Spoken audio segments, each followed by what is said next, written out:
Je me suis réveillé dans une salle d'hôpital. Je ne savais pas comment j'y étais arrivé, ni même comment je m'appelais. J'avais une douleur au niveau du bras gauche, et lorsque j'ai jeté un œil, je me suis rendu compte que j'avais perdu ma main. Il y avait des bandages blancs qui recouvraient un moignon, une perfusion et une transfusion pendaient au-dessus de ma tête. Il s'était sûrement rendu compte que j'étais réveillé, car 1 minute plus tard, un médecin est entré suivi de près par une infirmière, qui tenait une fiche et qui semblait très jeune. Le médecin m'a souri et s'est mis à me poser des questions. « Comment vous sentez-vous ?»« Je ne sais pas trop, j'ai mal. Qu'est-ce que je fais ici ? Qu'est-ce qui s'est passé ? Qu'est-ce qui est arrivé à ma main ? Tu as été admis ici après avoir perdu la main lors d'un accident de vélo. Tu t'en souviens ? Non. Ce n'est pas grave. Ce que je veux savoir, c'est comment tu t'appelles. Et où vivent tes parents ? Il va falloir les contacter maintenant que tu es réveillé. Tu as leur numéro de téléphone ? Non, et je ne sais pas comment je m'appelle. Le médecin jeta un regard interrogateur à l'infirmière et s'apprêtait à dire quelque chose lorsque la porte s'ouvrit. 2 hommes venaient d'entrer suivis d'une femme qui avait l'air très sévère. Je ne les avais jamais vus, ou peut-être comme tout le reste, je ne m'en souvenais pas. La femme sourit en prononçant ce qui semblait être mon prénom, Caniel. « Grâce à Dieu, tu es en vie. Tu nous as fait une de ces peurs. Faire du vélo dans la vieille usine. Mais quelle idée. Tu sais très bien que c'est interdit. » Je ne comprenais pas ce qui se passait. L'infirmière et le médecin non plus apparemment, vu les coups d'œil interrogateurs qu'ils se lançaient. Au moins, je venais d'avoir la première information me concernant. Je m'appelais donc Caniel, et j'étais allé jouer dans une vieille usine où j'ai perdu ma main. J'avais hâte de savoir ce qu'elle allait m'apprendre de plus.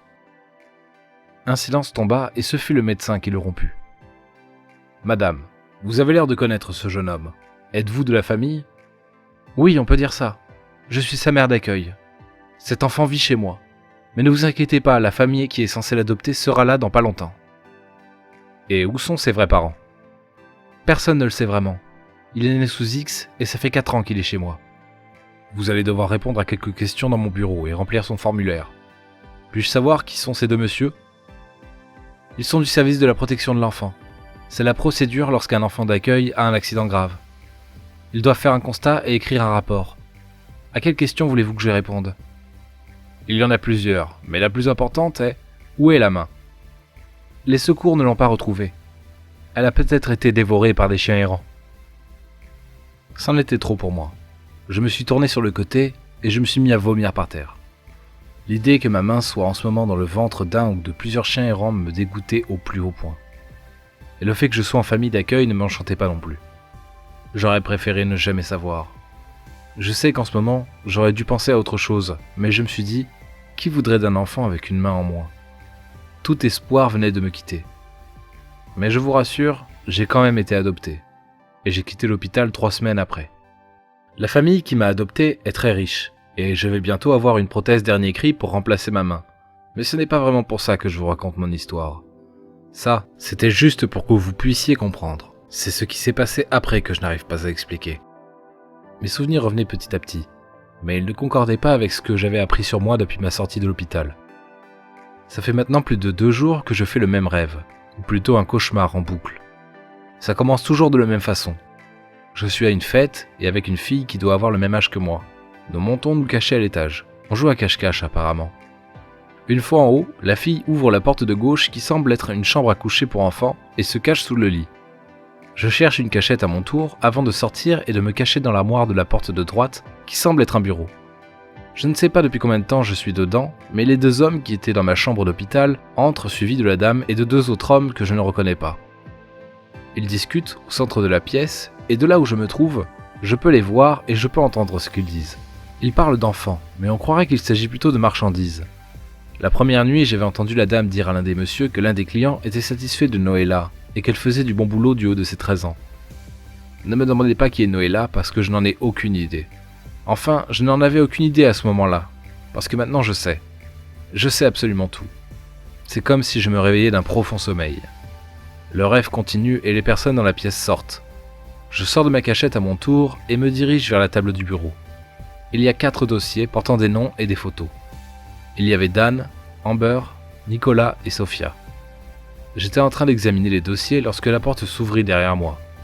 C'était l'un des messieurs de l'hôpital, et avant même de me rendre compte de ce qui se passait, j'ai reçu un coup à la tête et je me réveille toujours en sueur sur mon lit. C'était le même rêve, encore et encore et encore.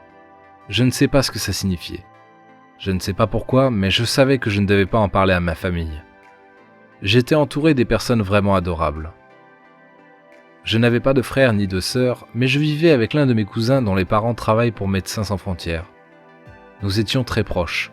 C'était quelqu'un qui aimait l'aventure, et je savais que lui faire part de mes incertitudes allait provoquer en lui une telle excitation qu'il aurait fait n'importe quoi.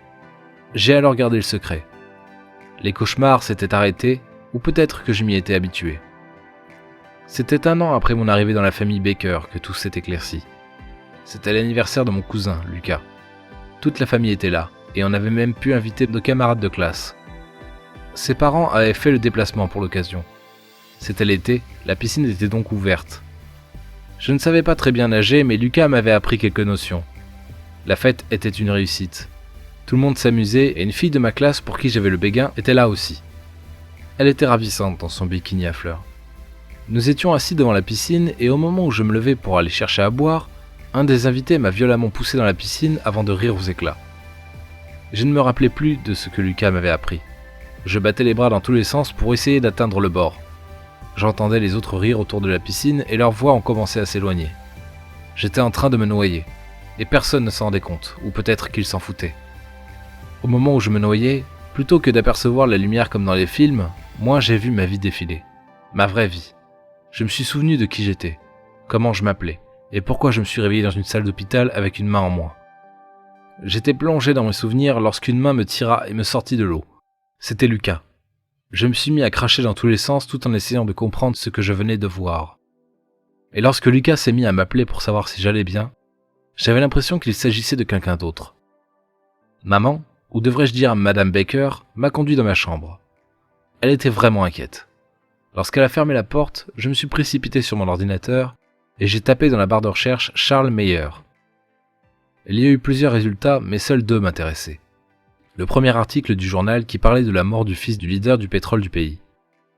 Après avoir été kidnappé dans la résidence familiale lors d'une fête donnée par son père, son corps avait été retrouvé 3 semaines plus tard dans le coffre d'une voiture calcinée à 6000 km de l'endroit où il a été vu pour la dernière fois. Une main gauche à moitié calcinée avait permis aux enquêteurs d'identifier le corps. Le second article était un programme de funérailles et mon visage souriant était sur la page au-dessus du texte qui relatait le déroulement de mes obsèques. J'étais choqué. C'était comme si le puzzle se formait dans ma tête. Mais même en ce moment, je ne pouvais pas me précipiter chez moi en hurlant « Je suis rentré, je n'étais pas mort !» parce que l'une des personnes présentes dans le bureau le jour de ma disparition était ma mère. Elle savait ce qui m'était arrivé depuis le début. Elle a laissé mon père croire que j'étais mort pour pouvoir garder son secret. Elle utilisait les cargos de mon père pour son trafic de drogue et d'enfants. Et le jour de la soirée, pendant que je jouais avec ma cousine, j'ai sans le vouloir entendu ce qu'il ne fallait pas. L'un des types de l'hôpital m'avait alors assommé, et je m'étais réveillé attaché sur une chaise dans une espèce d'entrepôt. Je les entendais discuter de l'autre côté de la pièce. J'ai entendu ma mère dire qu'il ne fallait pas qu'on me tue, mais qu'il fallait faire en sorte que je ne me souvienne plus de rien. La dame de l'hôpital a dit que ça ne servirait à rien parce que le fait de vivre au même endroit finira par raviver ma mémoire. L'un des types de l'hôpital a dit qu'il pourrait arranger ça et il a demandé à ma mère de me faire des adieux. Elle est entrée dans la pièce et après avoir posé un baiser sur mon front, elle a dit qu'elle était désolée et elle est partie. Je me rappelle d'une seringue qui s'approche de mon cou et le noir total. Je sais maintenant qui je suis, et j'ai de la peine pour mon père, mais surtout pour monsieur et madame Baker. Ils ont été adorables envers moi. Tout ce qu'ils voulaient, c'était avoir un enfant, mais je crois que je vais devoir m'en aller, car aujourd'hui, je sais qui je suis et je ne peux plus vivre dans le mensonge. Je m'appelle Charles Meyer, j'ai 12 ans et je suis sur le point de récupérer ma vie.